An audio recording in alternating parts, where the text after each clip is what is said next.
climate change being at the top of the environmental agenda, one of the key challenges we've got over the next 10 years is to reduce the environmental impact of the things that we buy every day. And so what we're launching today is a new voluntary agreement that aims to do just that. It's targeted at reducing emissions in the supply chain, in production, and also helping us as consumers reduce the environmental impact of the things that we buy.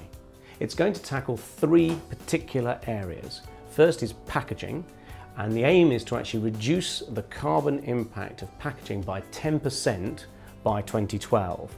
One is reducing the amount of packaging, second is increasing the recycling rates of packaging, and the third is actually increasing the recycled content of packaging. The second target is around helping us all throw away less food waste, and the idea is to reduce food waste by a further 4% by 2012. And the third target is actually to tackle supply chain waste and to prevent waste in the supply chain by 5% by 2012.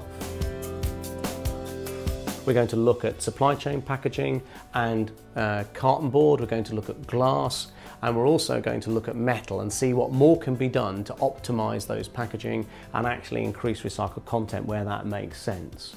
We're also going to work with the industry to drive up recycling rates and support their activities in that area. And one of the things we're particularly going to do there is through our campaign Recycle Now, which will actually help us all recycle more things more often. WRAP will do a number of things also to support us as consumers and the retailers and the food industry on actually reducing food waste. We'll do this in a number of ways. We'll do it through our campaign Love Food, Hate Waste, which has an excellent website, lovefoodhatewaste.com, which gives all sorts of hints and tips on how to store things properly, how to get portions right, and also how to make best use of your leftovers, and people can put up their own recipes.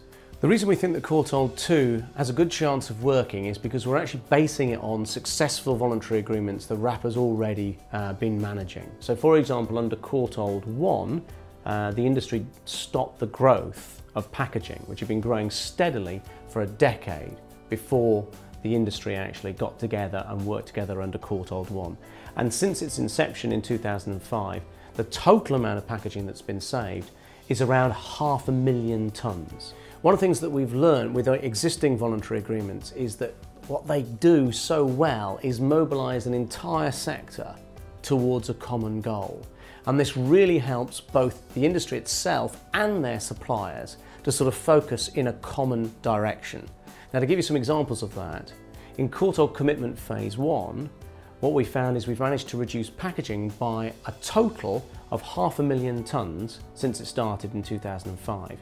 Now, just to sort of visualise that, that's enough packaging. If you filled the back of a normal waste lorry with all of that packaging, there's enough lorries that would stretch from Southampton to Newcastle in a straight line. It is a lot of packaging. So critically, if you're actually trying to help the consumers reduce the environmental impact of what they buy, it's really important to have the whole of the supply chain mobilised towards that goal.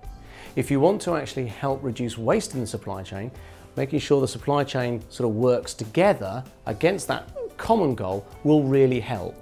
So the aim of the agreement is to say, overall, we'd like to help consumers reduce the environmental impact of what they buy, and will act on packaging, on waste in the supply chain, and also helping us to make the best use of the food that we buy. We have a range of tools and case studies on our website at www.wrap.org.uk/retail, and through that you can also gain more understanding of the work of the retail team, and also can ask them questions and see how you could be involved if you'd like to be as part of Courtauld Phase 2.